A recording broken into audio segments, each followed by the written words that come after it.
اور اس کا جو دورانیہ ہے وہ بھی راؤنڈ اباؤٹ 3 months کا ہے. سو آپ کو پورے جو بھی اسکیجول ایک کمپنی نے وضع کیا ہوا ہے اس کے مطابق اسی کو فالو کرنا ہے. نارمل نیچرل حالات میں اگر بیماری ہو جاتی ہے تو جانور کی قوت مدافعت بنتی ہے اور 3 مہینے تک اس کے اندر وہ قوت مدافعت رہتی ہے. مینس کہ اگر کوئی جانور بیماری سے صحت مند ہو چکا ہوا ہے تو 3 مہینے تک تو اس کے اندر آلریڈی اینٹی باڈیز موجود ہیں, لہٰذا اس عرصے میں اس کو ویکسین کرنے کی ضرورت نہیں ہے. جو ویکسین کرنے کی ضرورت ہے وہ ہے جب بارشیں زیادہ ہو رہی ہیں یا مچھر مکھیاں زیادہ ہو رہی ہیں, اس عرصے میں ویکسین آپ کو سٹارٹ کرنی ہے. اور ویکسین کرنے سے پہلے آپ کو یہ اشور کر لینا ہے کہ جانور کو کسی قسم کا بخار نہ ہو. وہ بخار لمپی کی وجہ سے نہیں, بہت سی اور بیماریاں ہیں جن کی وجہ سے ہو سکتا ہے. لہٰذا ہمارا اس وقت مسئلہ صرف یہ ہو جاتا ہے کہ ہم لمپی پہ جب فوکس کرتے ہیں تو باقی بیماریوں کو ہم تھوڑا سا نظر انداز کر دیتے ہیں. تو زیادہ بہتر تو یہ ہے کہ ڈاکٹر کی ہدایات کے مطابق, ڈاکٹر کی جو بھی ہدایات ہے ویکسینیشن کے بارے میں, مستند ڈاکٹر سے رابطہ کریں. مستند اگر ویٹنری اسسٹنٹ ہے تو ان سے ویکسین کروائیں. بعض اوقات گندی نیڈلز جو ہیں یہ بہت زیادہ وجہ بن جاتی ہیں بیماری کے پھیلاؤ کی. تو اس لیے ویکسین جتنی بھی 6-7 اویلیبل ہے ان کو ان کی ہدایات کے مطابق آپ استعمال کریں. جی میم بہت شکریہ. جی ناظرین, جیسا کہ آپ کو ڈاکٹر انیلا نے بتایا کہ ویکسین جو ہے, ویسے تو جن علاقوں میں یہ بیماری زیادہ پھیل رہی ہے وہاں پہ جو ویٹرنری اسٹیشنز ہیں وہ بھی قائم کر دیے گئے ہیں جہاں پہ اس بیماری سے ریلیٹڈ جو ہے وہ ڈاکٹرز کو وہاں پہ تعینات کیا تاکہ وہ بر وقت جو ہے وہ جانوروں کی دیکھ بھال کر سکیں, ان کو ویکسین دے سکیں. اور باقی جس طرح ڈاکٹر نے کہا کہ آپ کو کسی بھی بخار کی صورت میں جو ہے جب علامات ظاہر ہو رہی ہوں, جب بخار وغیرہ ہو تو اس میں ویکسین جو ہے وہ نہ کروائیں. وہ جانور کے لیے فائدہ مند نہیں بلکہ اس کو صحت کو مزید خراب کر سکتی ہے. میم اس کے علاوہ احتیاطی تدابیر بھی بتاتے ہیں کہ جیسے جانور جس کو ڈیزیز ہوئی ہے, جس کو بیماری ہے, اس کو دوسرے جانوروں سے دور رکھیں. اور ابھی میں تھوڑا سا پڑھ رہی تھی نیٹ پہ تو مجھے یہ بھی تھا کہ کچھ یہ آئی ڈونٹ نو یہ افواہ ہے یا نہیں, آپ مجھے کلیریفائی کریں گے کہ یہ کسی چیز کے کاٹنے سے یہ بیماری سٹارٹ ہوئی تھی اور اسی سے وہ زخم بڑھتے رہے ہیں اور اس سے یہ ہو گیا. تو اس کے بارے میں بھی تھوڑا سا, یہ بھی مسکنسیپشن ہے, اس کو بھی تھوڑا سا کلیئر کریں کہ. اور احتیاطی تدابیر جو ہے ویکسین کے ساتھ ساتھ جو مجھے لگتا ہے زیادہ ضروری چیز ہے وہ یہ ہے کہ آپ احتیاطی تدابیر کریں, خیال رکھیں اپنے جانوروں کا, تو اس کے بارے میں بھی بتائیں. جی, آپ نے 2 سوال ایکچولی کیے ہیں. ایک یہ ہے کہ وائرس جسم کے اندر کیسے داخل ہوتا ہے, جیسے آپ نے زخم کی نشاندہی کی ہے.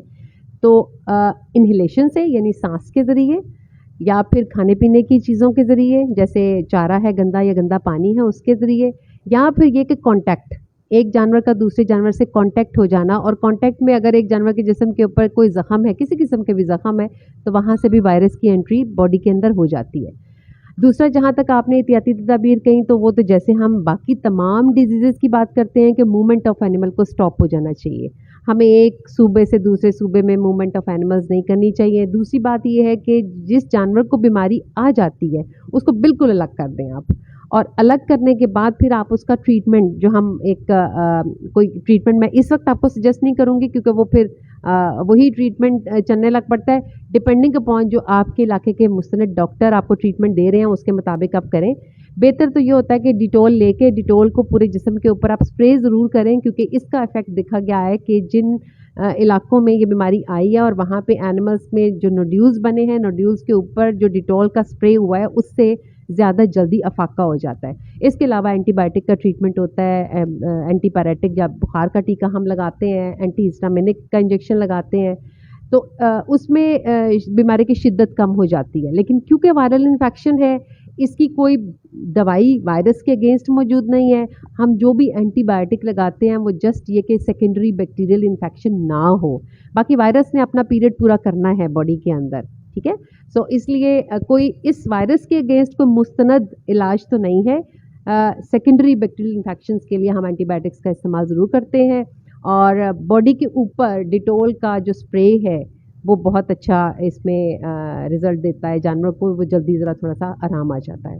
ہاں جی میم, تھینک یو. میم دوسرا آج کل مطلب یہ بھی ہے کہ جن جانوروں کو جیسے ہمارے اگر مرغی وغیرہ اس میں کوئی انفیکشن آ جائے وائرل, تو اس میں یہ ہوتا ہے کہ مرغی کا گوشت جو ہے وہ بند کر دیتے ہیں کہ آپ چکن نہ کھائیں, یہ بیماری ہے. تو یہ جو گانٹ کی بیماری لمفی ڈیزیز ہے، کیا ان کا بھی کیونکہ یہ تو اسکن انفیکشن ہے، جو مسل کو جو ہے وہ نہیں، پٹھوں کو نہیں نقصان پہنچا رہا، تو اس کا دودھ اور گوشت جو ہے کیا وہ بھی وہ مطلب انسان استعمال کر سکتے ہیں، یا انسانوں کے لیے بھی وہ کسی خطرے کا یا مضر صحت ہو سکتا ہے؟ ایز سچ تو کوئی اس طرح کی ریسرچ نہیں آئی ہے جس میں کیونکہ آپ کو یہ میں بتاتی چلوں کہ جب جانور کو بیماری ہو جاتی ہے تو اس کے بعد جانور کے پیشاب میں، دودھ سے اور سیمن سے اخراج ہوتا ہے اس وائرس کا۔ اب دودھ جو ہم کنزیوم کرتے ہیں، آپ کو پتہ ہے کہ ہم ابال کے پیتے ہیں، وائرس جو ہے وہ 60 ڈگری سینٹی گریڈ کے اوپر کل ہو جاتا ہے، ہمارا دودھ ابلتا ہے 100 ڈگری سے اوپر، تو اس لیے دودھ جب ابلتا ہے تو اس میں وائرس آلریڈی اگر موجود ہے تو وہ کل ہو جاتا ہے۔ دوسرا، یہ وائرس جو ہے یہ ڈرائنگ مطلب بالکل سوکھی جب چیزیں ہو جاتی ہیں نا تو اس میں بھی مر جاتا ہے، فریزنگ سے بھی مر جاتا ہے۔ جو زیادہ جہاں پہ ڈیمپنس ہو یا ویٹنس ہو وہاں پہ یہ وائرس تھوڑا سا سروائیو کرتا ہے، لیکن اتنا زیادہ عرصہ اس کا باہر سروائیو کرنے کا نہیں ہے۔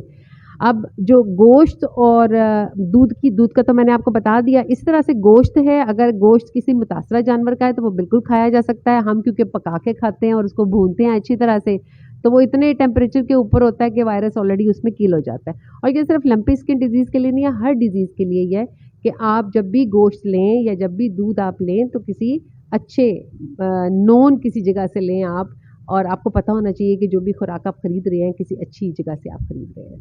ہاں جی میم، بہت شکریہ جی۔ ناظرین، جیسا کہ سوشل میڈیا پہ یہ بہت بات چل رہی تھی کہ یہ جو متاثرہ جانور ہے ان کا گوشت اور دودھ جو ہے وہ انسانوں کے لیے مضر صحت ہے، تو اس کے لیے یہ ایک اچھی میم نے بات بتائی ہے کہ ہم دودھ جیسے کہ ابال کے آپ دودھ کو اچھی طرح کاٹ کے پکا کے جو ہے وہ اس کو استعمال کریں، اور گوشت جو ہے اس کو بھی اچھی طرح بھون کے استعمال کریں، جو کچا پکا گوشت ہے اس کو نہ کھائیں، تو پھر اس وائرس کا انسانی صحت پہ جو ہے وہ بالکل بھی کوئی اثر نہیں ہے۔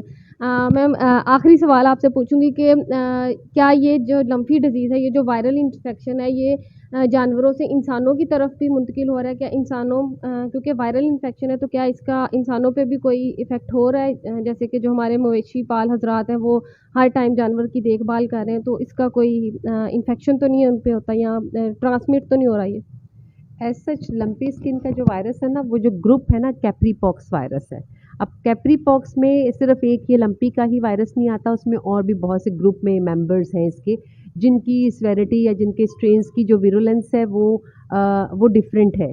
اب ابھی تک تو کوئی ایسی رپورٹ نہیں آئی کہ یہ انسانوں میں ٹرانسفر ہو گیا ہے، لیکن ہم یہ بھی نہیں کہہ سکتے کہ مستقبل میں آنے والے ٹائم میں ایسا نہیں ہوگا، کیونکہ آپ کو یاد ہوگا کہ جو فلو کا انفیکشن سٹارٹ ہوا تھا اس میں فلو پینڈیمک ہو گیا تھا، مینس کہ ایوین انفلوئنزا کی جیسے میں بات کروں تو ایوین انفلوئنزا شروع میں صرف مرغیوں میں تھا، بعد میں وہ انسانوں کے لیے بھی پیتھوجینک ہو گیا، کیونکہ وائرس ہے، وائرس کے ویرولنس آتے ہیں اور وائرس کی نیو اسٹرینس کے ساتھ ان کی ویرولنس، ان کی پیتھوجینسٹی بڑھتی چلی جاتی ہے۔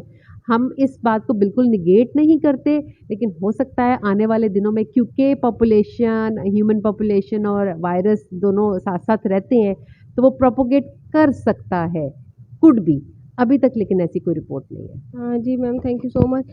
جی ناظرین، جیسا کہ آپ نے سنا کہ ابھی تک جو ہے اس وائرس کا کوئی انسانی صحت پہ کوئی اثر نہیں ہے، لیکن آنے والے وقتوں میں اگر کچھ کہا نہیں جا سکتا کہ اس کا انفیکشن جو ہے وہ انسانوں میں منتقل ہو جائے یا نہیں، تو اس کے لیے ضروری یہ ہے کہ جتنے بھی ہمارے کاشتکار ہیں وہ تمام احتیاطی تدابیر پر عمل کریں، اور جتنا زیادہ ہو سکے اپنے صحت مند مویشیوں کو، متاثرہ مویشی جن پہ ذرا سی بھی علامات ظاہر ہوں، جیسے کہ شروع میں بخار ہوتا ہے تو اس کو فوراً سے اپنے صحت مند مویشیوں سے دور کر دیں، تاکہ باقی مویشی جو ہیں ان کو جو ہے وہ صحت مند رکھا جا سکے۔ اور سب سے اہم بات، جو اپنے جو باڑے ہیں، جو ڈیرے ہیں جہاں پہ ہم جانور باندھتے ہیں، ان کی صفائی کا خاص خیال رکھا کریں، تاکہ مکھیاں، مچھر اور چیچڑ وغیرہ جو ہیں وہ ان کی جو افزائش ہے وہ کم ہو، اور یہ کیونکہ بیماری پھیلانے کا بہت اہم موجب ہے، تو آپ جتنی صفائی ہوگی ہمارے ڈیرے کی اتنا اس بیماری کے پھیلنے کا اندیشہ جو ہے وہ کم ہوگا۔ امید کرتی ہوں آج کی ویڈیو جو ہے وہ آپ کے لیے مفید ہوگی۔ اس کے علاوہ آپ کے جو بھی سوالات ہیں وہ آپ ہمیں کمنٹ سیکشن میں ضرور بتائیے گا۔ اسی کے ساتھ اپنی میزبان کو اجازت دیجیے۔ اللہ حافظ۔ مزید معلومات اور بروقت آگاہی حاصل کرنے کے لیے ساوی کے تمام سوشل میڈیا اکاؤنٹس کے ساتھ جڑے رہیں اور ساوی کی ایپ کو پلے اسٹور سے ڈاؤن لوڈ کر کے فائدہ اٹھائیں۔ شکریہ۔